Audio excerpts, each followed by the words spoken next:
Welcome to Kenton's videos. Enjoy the video. In this video, I will explain how to make canned refried beans taste better. Start by sautéing some finely diced onion and garlic in a tablespoon of butter or bacon grease until fragrant. Then, add your canned refried beans to the pan. Stir in a teaspoon of ground cumin and a half teaspoon of chili powder.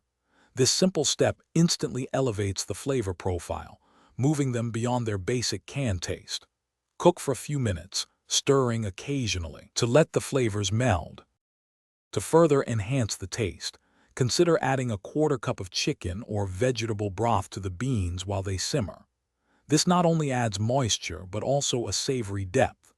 A squeeze of fresh lime juice at the end can cut through the richness and brighten the entire dish. Finally, stir in a handful of freshly chopped cilantro just before serving for a vibrant, herbaceous finish that truly makes a difference. Beyond flavor, texture is key. If you prefer a smoother consistency, use a potato masher or fork to mash the beans further while they are warm. For an incredibly creamy and rich texture, stir in 1 tablespoon of cream cheese or a dollop of sour cream until fully melted and incorporated. If the beans seem too thick, add a tablespoon or 2 of water or broth until you reach your desired, perfect consistency. Once your refried beans are perfectly seasoned and creamy, it's time to serve them up.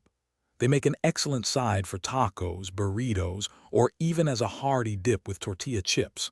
Don't forget to top them with your favorite garnishes, like shredded cheese, a dollop of sour cream, or fresh cilantro.